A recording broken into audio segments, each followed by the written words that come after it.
What does it mean to be an underrated player? If a person or thing is underrated, especially a performer, poet, or sports player, most people do not recognize how good that person or thing really is. Today we are bringing to you our list of top 10 NFL players that are underrated heading into the 2020 NFL season. Some of these players are well known, some of them not so much, but all these players are underrated in their own ways. At number 10, we have Danielle Hunter. Hunter was selected in the third round as the number 88th overall player by the Minnesota Vikings in the 2015 NFL Draft. The defensive end out of LSU has now played 5 full seasons with the Vikings and has tallied up a total of 270 tackles, 54.4 sacks, 80 QB hits, 67 tackles for loss, and 6 forced fumbles during his 5-year career in the league so far. Hunter has also been to the Pro Bowl twice, including last season in 2019, which is the same season that he became the youngest NFL player to get 50 career sacks at 25 years old. For him to be such an elite edge rusher at such a young age is very impressive, and he's only going to get better. A recent play of Hunter's that stands out to me was in the NFC wildcard game against the New Orleans Saints. Hunter strip sacked Drew Brees late in the game, which caused the Saints to lose possession, and the Vikings would go on to win in overtime. In my opinion, if you watch and know football well, you know that this guy is an absolute monster. But for most casual fans, you don't realize just how impactful Hunter is for the Vikings and how disruptive he is for opposing quarterbacks. At number 9, we have James White. I don't think people understand how valuable James White could be to a football team. White was drafted in 2014 and is about to enter his 7th season, spending all of them with the Patriots. 12 running backs were taken before James White in the draft, and only 2 of those remain as running backs in the NFL today. Those guys are Carlos Hyde and Devonta Freeman. I think it definitely helped James White that he is on the Patriots, a team known to use running backs by committee, and Bill Belichick loves his running backs that he likes to use in the pass game, such as the past ones like Shane Vereen, Danny Woodhead, and Dion Lewis, just to name a few. White has proven himself to be a great option out of the backfield. He only had 980 rushing yards in his career, but he has 296 receptions, 2,584 receiving yards, and 20 receiving touchdowns. Running backs have come and gone on the Patriots for a while now, and there has never been one constant running back that led the Patriots in recent years. James White, however, has been part of the committee his entire career and still proves to be one of the best weapons on the offense, one of the most common players that Bill likes to utilize. At number 8, we have J.C. Jackson. A massive part of the New England Patriots' success over the past seasons has been the ridiculous performances of the defense, and this is especially evident if you look at the Patriots last season. Over these years, a lot of guys have come and gone in the organization, but one thing has remained constant, and that is Bill Belichick always put a priority on the secondary and built his defense from the back to the front. Stephon Gilmore is pretty much unanimously considered to be the best cornerback in the whole league at this point, and gets a ton of credit for what he does, as he should. However, there are a few other members of the Pats secondary that deserve a ton of praise too, which takes us to J.C. Jackson. He was an undrafted free agent out of the University of Maryland and has now played 2 full seasons in the league. As you can see here from his stats, 2018 went pretty well for him. And even though he was sharing snaps with other talented DBs like Gilmore, Devin Jason McCourty, Patrick Chung, Jonathan Jones, etc., he played a role in New England's Super Bowl campaign. During this 2019 season, he improved quite a bit and did not give up a single touchdown. By the end of the year, Jackson was named a starter after Jason McCourty's groin injury, which validated his exceptional play. These are some of the reasons why I think the young undrafted free agent has flown under the radar, and I think in the future he will either carve out himself a nice role with the Patriots in their secondary or be approached by another team when he hits free agency. At number 7, we have La'el Collins. When thinking about the best part of the Dallas Cowboys team, you go right to the O-line. But when you ask someone to name the best O-lineman on the team, the most common answers are always Zach Martin, Tyron Smith, or now retired Travis Frederick. Nobody ever says the 6'4", 320-pound beast in La'el Collins. And in reality, he may just be a top 5 tackle in the league. Collins clearly outplayed his teammate Tyron Smith last year, yet Tyron made the Pro Bowl and Collins was not even considered. Collins allowed an average of 49 pressures in his first 2 seasons playing the tackle position.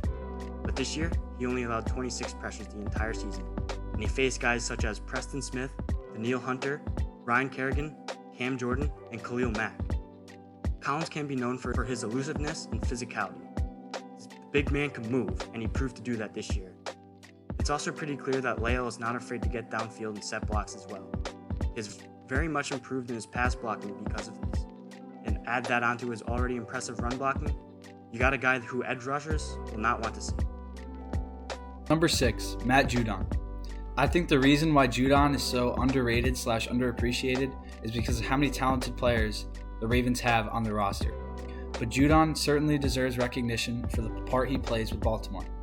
In 2019, Judon caused 4 forced fumbles, 9.5 sacks, 33 QB hits, and 43 solo tackles. 5 of Judon's sacks last season came on third down, which proves there's no shortage of important plays in big moments for the Ravens. I believe that Judon has the talent to become the next great linebacker for the Ravens and possibly have himself a Terrell Suggs type of career. Although he consistently has good seasons, he has yet to have a great season, which is what I think he needs for people to put him in the top tier of outside linebackers. I think 2020 could be that breakout year, and the Ravens' additions of Calais Campbell is just going to help Judon even more this season. At number 5, we have Frank Clark, a guy that kind of flows under the radar and does not get the credit he really deserves. He was drafted 63rd overall to the Seahawks in 2015. He's now entering his 6th year in the NFL, 2nd year as a Chief after 4 seasons with the Seahawks. The Chiefs' defense is known for players such as Chris Jones and Tyrann Mathieu, but people forget about Frank Clark's contribution. He finally made his first Pro Bowl this past year after getting a solid 8 sacks, which is actually his career worst besides his rookie year. But even with 8 sacks, that was the same amount that Von Miller, Everson Griffin, and Vic Beasley had, while playing less games than all those players. A season ago, he had his career-high 13 sacks, and also has had 3 forced fumbles and an interception each of the last 2 years as well. And unlike most pass rushers, he is very versatile when it comes to where he is on the field. He can come from all different angles, meaning sometimes he lines up on the left, sometimes from the right, and occasionally he lines up in the middle as well. I'm not saying this guy is a superstar. I just want people to start giving credit where credit is due and realize Clark is a great asset to rely on. Number 4, CJ Ham. It's kind of odd for a player who is one of the best at his position to be considered underrated. That being said, the fullback position in general doesn't really get much of any acknowledgement or appreciation. When you think of the Vikings, I guarantee you first think of people like Kirk Cousins, Dalvin Cook, Adam Thielen, Harrison Smith, and basically every other single player on the roster before Ham even crosses your mind. In 2019, Ham had only 8 rushing attempts, 20 yards, and 0 touchdowns. I know, you're probably thinking, what about those stats are impressive? Well, that's the thing about fullbacks. You can't just base the player's skill off of what their rushing stats are, since he has other important jobs on the offense. That includes pass blocking for Kirk, as well as paving the way for superstar running back Dalvin Cook, and one of the best running games in the league. The league average for fullback usage is 11.4%, and the Vikings use their fullbacks at a crazy rate of 40%, which shows you just how dedicated they are to using this guy. CJ Ham is as versatile as a fullback gets. He's shifty, has good footwork, yet he won't hesitate to use his sheer power to run right through you. CJ Ham deserves more recognition for what he does, not only for the Vikings, but for the future of the position in the league. This is an easy one for me.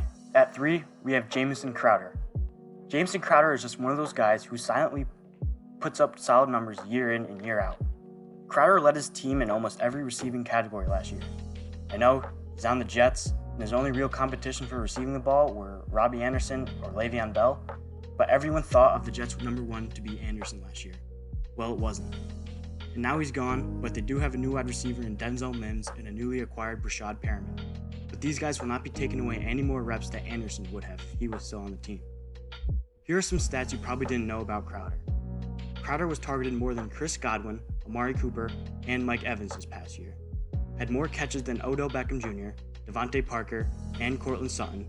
And Crowder is also known for catching passes in the short game, so he never got to 1,000 yards last year, but still managed to finish above Larry Fitzgerald, Marvin Jones, and Deebo Samuel in yards. All of this with who some would say is a struggling quarterback in Sam Darnold. Despite missing 7 games in 2018, he has managed to stay on the field in his 5-year career, only missing 1, not including the 2018 season. It's clear to me, Jameson Crowder is underrated. At number 2, Duke Johnson. It's criminal to me just how underrated this man really is. In his 5-year career in the league, Johnson has never missed a game. During his 4-year tenure with the Cleveland Browns, Duke seemed to clearly carve out his role as a pass-catching back, but never was anything close to a 3-down back. There's nothing wrong with this, especially considering he was clearly making a positive impact in this role, averaging roughly 59 receptions and 543 yards in the air per season in Cleveland. So here's my thing. There are guys like Austin Eckler and James White who are prolific in the passing game, yet also have been given the chance to be starting running backs on their offense and have been given the opportunity to get upwards of 90 carries a season. Why can't Duke? In Cleveland, he sat behind Isaiah Crowell for 3 years. Then Nick Chubb came along and was obviously going to be the starter. Say what you want about how Duke left, but it felt to me that he was chased out of town with the arrival of Kareem Hunt. I thought going to the Texans, however, would be perfect for Johnson, as it would give him a fresh start and a better chance to get more carries. While he may have averaged 9.3 yards per reception and 5 yards per carry, his chances were still limited. He was given about 5 rushing attempts per game with the Texans, which is a team with a below-average running back room. Then Bill O'Brien made the trade that got rid of the best wide receiver in the NFL and in return took on David Johnson, an injury-prone running back with a pretty awful contract, most likely meaning Duke will once again not be given as many carries as he deserves. I hope I am wrong about this, and that 2020 is the season that Duke will be given 10 touches or more per game and be able to finally show the league exactly what he's got. And at the number 1 most underrated player in the NFL goes the Justin Reid of the Houston Texans. He's going into his 3rd year, and I already feel like he's being underappreciated. The top 5 safeties in this league right now are arguably Jamal Adams, Harrison Smith, Earl Thomas, Micah Fitzpatrick, and Derwin James. And I'm saying this right now, by the end of the season, Justin Reid will be in the conversation with all of these guys. Justin Reid has not made a Pro Bowl in a short 2-year career, yet he has made splashes that maybe some people or the rest of the league did not hear about.